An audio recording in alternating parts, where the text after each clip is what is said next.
Olá, tudo bem? Nós, a Carolina Oliveira Pinheiro, a Maria Erineide dos Santos e eu, Edneide dos Santos, em nosso trabalho da prática interdisciplinar Estudos da Linguagem, dentre tantos gêneros textuais, nós escolhemos falar um pouco sobre o gênero textual crônica. A nossa professora orientadora foi a Ilane Araújo. Falarei sobre a introdução, a Fundamentação Teórica 1, Fundamentação Teórica 2 e as minhas colegas darão continuidade. Então, este estudo propõe analisar quais são as características literárias ligadas ao gênero textual crônica, conferindo-lhe os predicativos que podem evidenciar sua função social, dentro do contexto narrativo, discursivo e interpretativo, levando em consideração os efeitos dos sentidos, que são produzidos por essa categoria textual e as suas respectivas finalidades. Assim, a crônica é um gênero textual muito comum nas situações comunicativas e nas colocações do cotidiano. Os gêneros textuais são elementos que pertencem ao campo de linguagem e se caracterizam por sua natureza pluralizada, manifestando-se na língua portuguesa por meio de uma gama incontável de concepções escritas e orais. Deste modo, podem ser compreendidas, interpretados e utilizados nas mais diversas situações comunicativas e expressivas, a exemplo da crônica, que versa acontecimentos do cotidiano, dentro de uma perspectiva social. O objetivo desse estudo é analisar o gênero textual crônica, a partir da abordagem de 3 narrativas da mesma natureza, sendo os textos Maneira de Amar, do poeta e pensador Carlos Drummond de Andrade, Liberdade, da autora e poetisa Cecília Meirelles, e Os Namorados da Filha, do célebre escritor modernista Moacir Sclier.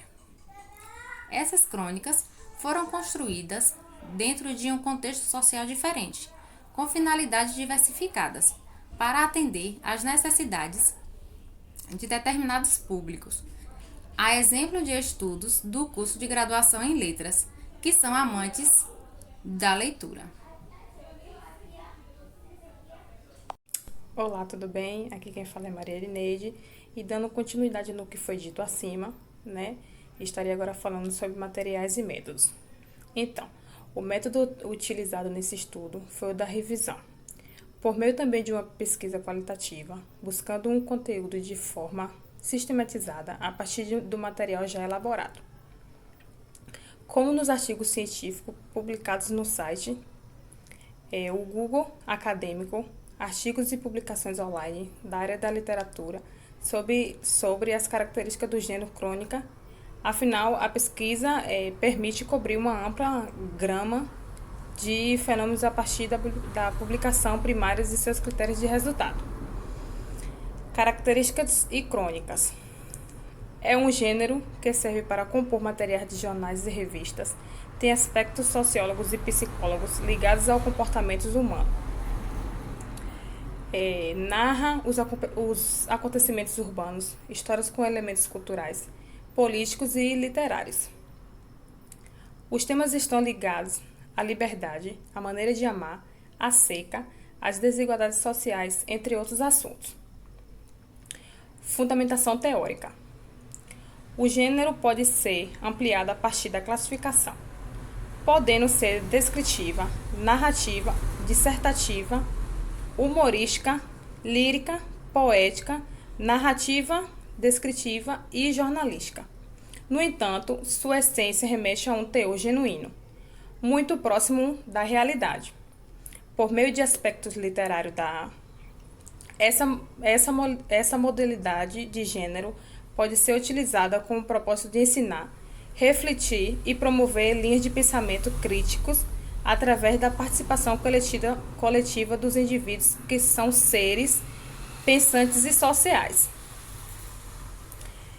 Análise da crônica Maneira de Amar.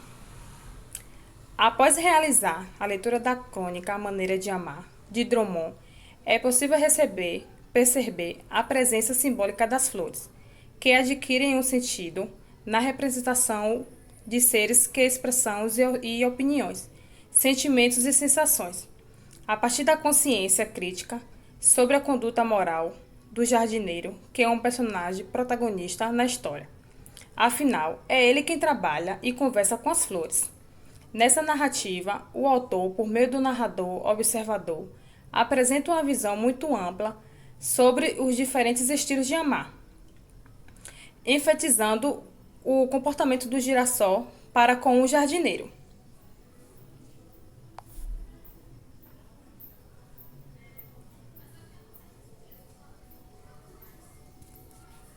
Olá, vamos fazer uma análise agora sobre a Crônica Liberdade. Na Crônica Liberdade, escrita por Cecília Meirelles, percebe-se que a palavra ganha um sentido mais intenso, apesar das limitações do ser humano impostas, na maioria das vezes, pelo sistema em que ele se encontra inserido, cumprindo regras, tornando-se agora de si mesmo ao submeter-se à vontade alheia, não exercendo sua autonomia, muito menos sua liberdade. E Cecília, nessa crônica, ela quer dizer que liberdade é não ser escravo, é agir segundo a nossa cabeça e o nosso coração. Ser livre é ser responsável, é repudiar a condição de autômato e de teleguiado, é proclamar o triunfo luminoso do espírito. Assim, a autora, ela expressa a ideia de liberdade descrevendo, sonhando e cantando essa tal liberdade como se fosse um objeto distante de nós, distante de ser alcançado, cuja ventania a leva cada vez mais para longe, um ponto inatingível e inalcançável. E agora a análise da crônica Os Namorados da Filha, do autor Moacir. É um tema reflexivo, pois analisa o assunto do cotidiano de sua filha e com os namorados e o pai. As impressões sobre os namorados e suas personalidades parecidas e fisionomias junto ao raciocínio concluído a partir de indícios da crônica. Essa crônica, ela traz problemas sociais ligados ao cotidiano, afinal a violência urbana está invadindo as residências e destruindo lares. A adolescência é uma fase de mudanças biológicas e psicológicas, é uma fase muito difícil, por isso os pais eles precisam ter um diálogo mais aberto com os filhos e também os filhos, os adolescentes devem ter consciência de que as limitações existem e elas podem evitar situações desastrosas, como essa apresentada na narrativa. Assim, a crítica social é feita de forma irônica e sutil, levando em consideração o comportamento dos personagens. Após realizar leituras que permitiram a produção deste estudo, foi possível perceber que a crônica é um gênero textual narrativo e possui diversas modalidades em relação à tipologia, sendo bastante utilizada no campo da comunicação jornalística para promover debates e discussões sobre temas sociais, envolvendo aspectos econômicos, culturais, políticos e de outras naturezas, como vimos nessas crônicas. Deste modo, o trabalho buscou explicar questões intimamente ligadas a esse tipo de gênero, analisando precisamente 3 crônicas distintas de autores diferentes. Com base no que foi pesquisado, foi possível perceber também que a intenção da crônica é problematizar um fato e compor elementos imaginários dentro de uma perspectiva realista, em que o leitor se enxerga dentro desse panorama literário, ou seja, o gênero crônica consiste na reorganização do mundo ficcional como uma representação do mundo real, para atender aos anseios dos espectadores no que se refere a abordagens mais filosóficas e sociológicas a partir de um olhar poético, irônico e crônico.